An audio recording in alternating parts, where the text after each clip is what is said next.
Where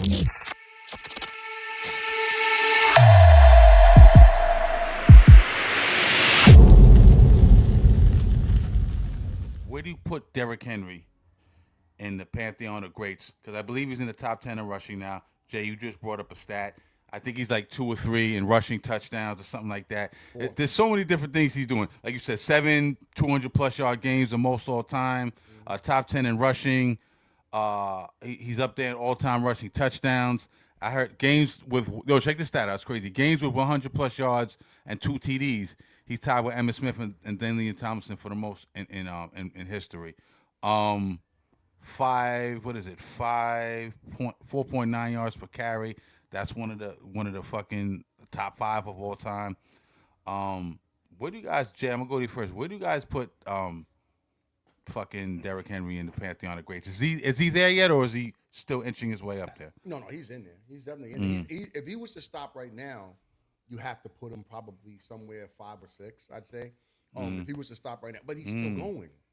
The problem is he's still going. He's got another 3 at least, unless there's some type of ridiculous injury. I think he's got another 3 years of this type of activity. And think about this, right? He had some really rough moments this year with the fumbles. He's had 3 major fumbles this year. One was early in the year. I want to say it was game 1 or something like that. He fumbled at the end of the game. Then he had another one, and he just recently had one about 2 or 3 weeks ago. And normally he never fumbles the rock, right? But like I bring that up to say, if you look at him after those moments, the passion that he still has for the game is different. He doesn't take it lightly. He takes it very seriously. Like he's not one of those running backs that you see that are stat driven.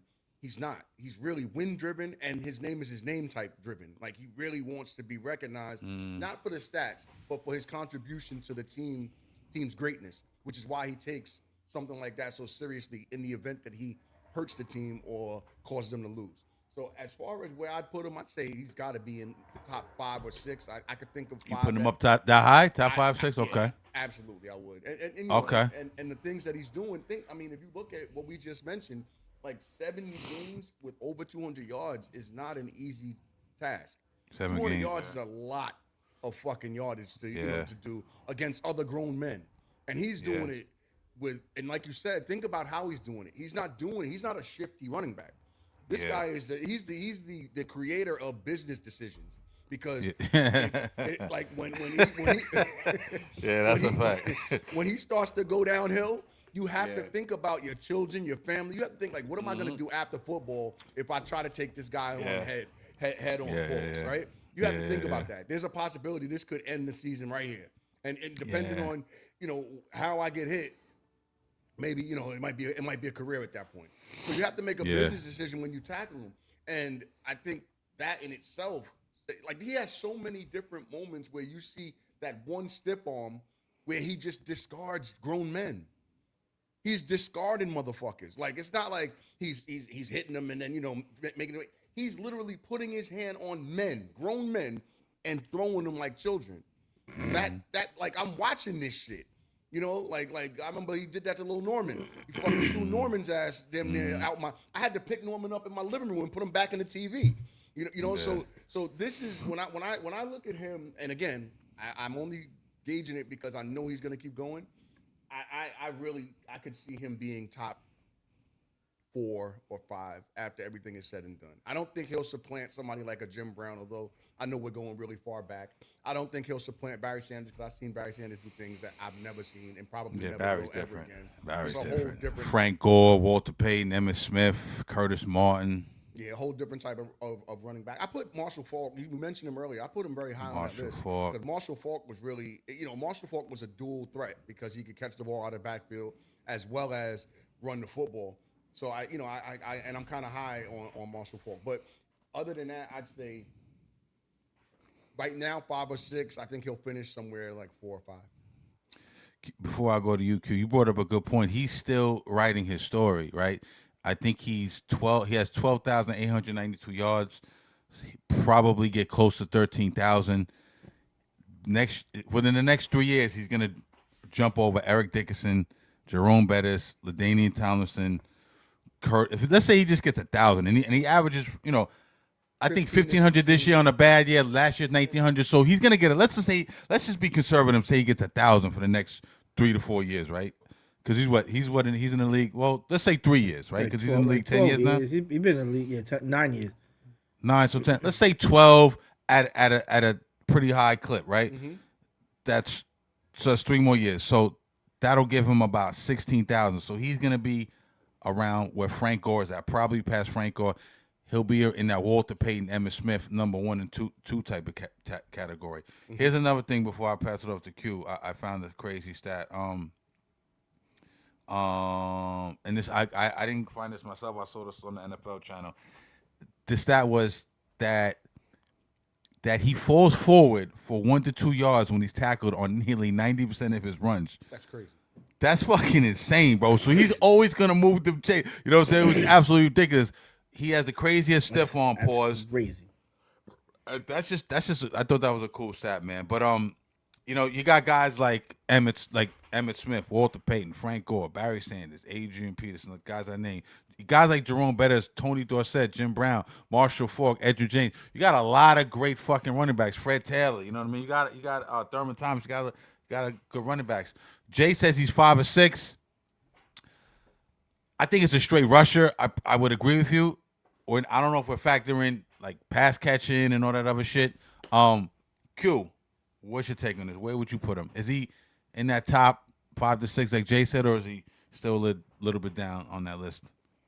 In your opinion? It's kind of hard to, I don't like typically ranking any type of professional athlete especially when they're going against the greats that you just named. Because God forbid something can happen. He could just be like, yo, I'm retiring. That's it. I'm done after 10 years. And all right, you know what I mean? You still need the accolades, in my opinion, as well. And he has more than enough time that I think that if he continues on the warpath that he's going on, he's like a war machine with no Iron Man suit. You know what I mean? And if he continues on this warpath, I think he should be considered in people's eyes, maybe even top 3. You know what I mean? Because he's gonna probably and there's only one thing that's probably gonna hurt him is not winning an MVP like the rest of the greats on the Mount Rushmore. But I think he got jerked. He got jerked in 2020 and he got jerked in 2024. Man, he had almost and one was 2,000 rushing yards, and they gave it to Adrian Peterson for basically the same type of success in that season. So I you talking about when Derrick when Adrian Peterson won MVP? He had similar. It was very very almost like to the number of what the type of success that Derrick Henry had in 2020 and nearly what he had in 2024, to be honest, especially doing it in the same season of when Lamar Jackson had 1,000 rushing yards. And a lot of people have to understand he's having this much success, and we're naming him with people when the game of football was run, throw. Run, throw. He's having this much success. That just goes to show that dude is just like what you said, Cash. You can't teach that. You can teach somebody how to, grab the ball and go there like Forrest Gump, but you can't teach them the instincts and all that up. That's raw talent. And I feel like for him to do that in this day and age, and if he continues to do that for the next at least 4 years, he's going to be all the way up there. He's going to be on the Mount Rushmore of running backs because he's going to probably be number 1 in rushing touchdowns, and nobody's even going to be close to him, right? Because he's already there right now, almost. I think he's 4th. He's only a few more away from number 1, and he's going to eventually get it, in the next 3-4 years, and he's going to just, break the backboard with it. And he's eventually going to get there in the other stats and other accolades. I just feel like right now it just really sucks that he never won an MVP and, he still hasn't won a Super Bowl. I don't think that's really going to hurt it because I feel like when you talk about the greatest, people got to also understand that we're talking about what they did during that time period when a lot of people weren't really doing that. Nobody right now for the past 9 years. We can name all the other running backs that came into the league maybe a year before, a year after Derrick Henry. Nobody's doing that. Nobody's doing nearly what Derrick Henry is doing right now. And like I said, like I think he's gonna finish like 3 or 4. To be honest, I think he's gonna be on the Mount Rushmore in the next couple of years. They're gonna put him up there with the Emmitt Smith and the Barry Sanders and then whoever else people choose. But Derrick Henry's gonna be one of those guys that they said, hey, if you watch that guy play football, man, what a fun time it was to watch, and people just loved it. And he did it on multiple teams as well too. So that's another thing. People thought he was slowing down when he went to the Ravens from the Titans a little bit because of all the physical punishment he took. Cuba, Jay, I want to get your thoughts on that too, but before I bring it back to you, you made a good point. You brought up a good point about the MVP and Adrian Peterson winning the MVP award, something Derrick Henry doesn't have. In my opinion, if you ask me, I think AP, if I'm not mistaken, correct me if I'm wrong, I think Adrian Peterson and was neck and neck with Peyton Manning that year, if I'm not mistaken, and I think he edged Peyton Manning out for that award. To me, that was like the kind of he was Adrian Peterson. I want to say that was like 2012 or some 13, some shit like that, 14, whatever. Yeah, it was in that area, right? I saw it earlier, 2012, right? So whatever. Yeah, it was like 2012. Yeah, because that was almost the same year. I think they won the Super Bowl. It was right around like the year before, the year after. That was like the last. Like that era, like that was like the last of the QBs to win that award. Like after that, it became almost like strictly like a quarterback award. You know what I'm saying? Because you got guys like Jim Brown has an MVP, right? Walter Payton, Emmitt Smith, Barry Sanders, LaDainian Tomlinson, Marshall Faulk.